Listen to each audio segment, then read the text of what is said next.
BJP സ്ഥാനാർത്ഥികളെ ചൊല്ലിയുള്ള തർക്കങ്ങളിൽ ഇന്ന് നിർണായക ചർച്ച. ബിഡിജെഎസ് അധ്യക്ഷൻ തുഷാർ വെള്ളാപ്പള്ളി ബിജെപി ദേശീയ അധ്യക്ഷൻ അമിത്ഷായുമായി കൂടിക്കാഴ്ച നടത്തും. തൃശൂർ മണ്ഡലം കെ സുരേന്ദ്രന് നൽകുന്ന കാര്യത്തിൽ ചർച്ചയിൽ തീരുമാനമാകും. സ്ഥാനാർത്ഥി പട്ടിക നാളെ പുറത്തുവിട്ടേക്കും. ഇന്നലെ ചേർന്ന ബിജെപി കേന്ദ്ര തെരഞ്ഞെടുപ്പ് സമിതി യോഗത്തിൽ കീറാമുട്ടിയായ സ്ഥാനാർത്ഥി നിർണയങ്ങളിലൊന്നായിരുന്നു കേരളത്തിന്റേത്. പത്തനംതിട്ടയ്ക്കായിരുന്നു പിടിവലി. ചർച്ചകളിൽ മേൽക്കൈ നേടിയ സംസ്ഥാന അധ്യക്ഷൻ PS ശ്രീധരൻപിള്ള മണ്ഡലത്തിൽ സ്ഥാനാർത്ഥിത്വം ഉറപ്പിച്ചു കഴിഞ്ഞു. ഈ സാഹചര്യത്തിൽ പട്ടികയിൽ ചില നീക്കുപോക്കുകൾ അനിവാര്യമായതോടെയാണ് ഘടകകക്ഷിയായ ബിഡിജെഎസുമായി ബിജെപി ദേശീയ നേതൃത്വം ഇന്ന് ചർച്ച നടത്തുന്നത്. പത്തനംതിട്ടയ്ക്ക് വേണ്ടി രംഗത്തുണ്ടായിരുന്ന സംസ്ഥാന ജനറൽ സെക്രട്ടറി കെ സുരേന്ദ്രന്റെ മണ്ഡലം തീരുമാനിക്കുന്നതിനാണ് ചർച്ച.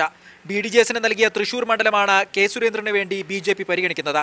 തൃശൂർ ബിഡിജെഎസ് വിട്ടു നൽകിയാൽ പകരം ഏത് മണ്ഡലം നൽകണം, അതോടൊപ്പം തുഷാർ വെള്ളാപ്പള്ളി എവിടെ മത്സരിക്കണം എന്ന കാര്യത്തിലും ഇന്നത്തെ ചർച്ചകളിൽ തീരുമാനമുണ്ടാകും. ഇതിന്റെ അടിസ്ഥാനത്തിലാകും കേരളത്തിലെ ബിജെപി പട്ടികയ്ക്ക് കേന്ദ്ര തെരഞ്ഞെടുപ്പ് സമിതി അന്തിമ രൂപം നൽകുക. കേന്ദ്രമന്ത്രി അൽഫോൺസ് കണ്ണന്താനവും പത്തനംതിട്ടയ്ക്ക് വേണ്ടി രംഗത്തുണ്ടായിരുന്നു. എന്നാൽ എറണാകുളത്തേക്കാണ് കണ്ണന്താനത്തെ പരിഗണിക്കുന്നത്.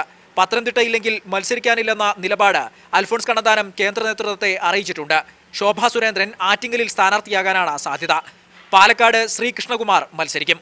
നാളെ നടക്കുന്ന ബിജെപി കേന്ദ്ര തെരഞ്ഞെടുപ്പ് സമിതി യോഗം കൂടി പൂർത്തിയായ ശേഷമായിരിക്കും സ്ഥാനാർത്ഥി പട്ടിക പുറത്തുവിടുക. T K Rashid, media 1, Delhi.